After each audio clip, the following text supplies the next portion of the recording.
Can you kind of talk about that a little bit? So from a, whether it's let's just say there's a company and they've had, very moderate growth, but they're still sort of new and emerging.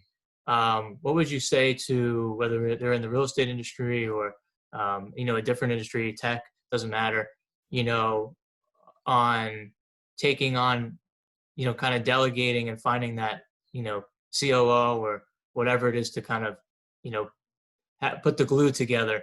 Um, what would you say to them? Like it's simply they don't have the revenue to pay for somebody like that, or they're scared to, give equity out. Like what would you kind of say to that? Because I have seen a lot of other companies, not in the real estate business, but I'm sure in the real estate business too, where someone wants to come on and they're having issues with the ask versus what they're so hung up on the numbers when Yeah.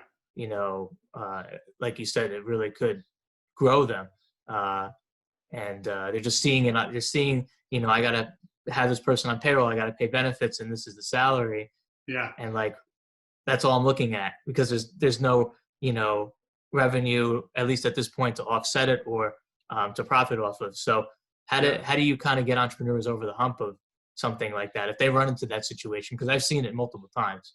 Yeah. So you got to hire ahead of the growth, right? So you always want to be ahead of the growth with building your team, but you got to have the revenues to support it, right? So if you don't have the revenue, you don't have the ability to do that. So first and foremost, focus on the revenue. Whatever's making you money, focus 100% on that. Grow it so you can bring that person into place, and or find a way that this individual can come in and replace an expense somewhere else so that it offsets that income.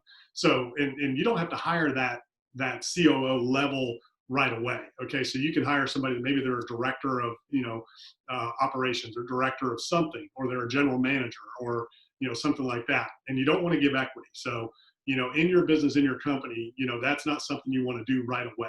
Maybe down the road you might do whatever you want to do, stock options, whatever. But initially, this is a salaried employee. Their job is to build this company. That's their role. You can put a bonus incentive plan in there. But there's a lot of great, talented, aggressive people out there that are looking for an opportunity to come on board with a company and help them grow. So you want to start them at a lower level and say, look, this is entry level. You're coming in. It's a ground floor opportunity. Maybe you're the general manager. Maybe you're the director of operations that could eventually lead to this position. So you want to find somebody who can come in and evaluate what you're doing and pay for themselves, and then grow that company so that there's an ROI on that position. And then you can continue to build the team out. But at the end of the day, you've got to have that income, and you've got to have the ability to, recruit, hire, train, lead, motivate, delegate to that individual. So it starts at the basic level, from an administrative standpoint. So to ease into your hiring and ease into building that team, some people you don't necessarily need that superstar right away. You just need somebody on the administrative level. So a lot of companies, the first person I find for them, literally, if it's, owner, operator, one person doing everything, or two, partners doing everything, like you guys, first thing you need is an administrative assistant to take all of that load off of you. And then there's systems as well that can help with that. So that's the first step, that administrator. They can do everything. They help you with your social media, your marketing, your investor relations, your closing documents, your transactional stuff, whatever it is administratively that keeps you from focusing on the big picture, which is finding more assets and raising more capital. That's what's going to grow your scale your company. You have that person, and then as the income increases, then you can step up the level, or you bring somebody in who can be that person that's willing to do the administrative stuff ahead of the game, and then you bring on an administrator later. So if you find somebody who can be a COO level or a director of operations and say, look, right now you got to wear all the hats. You got to be the bookkeeper. You got to be the administrative assistant. You got to be, the acquisitions. You got to be investor relations. You got to be marketing. I need you to do everything right now.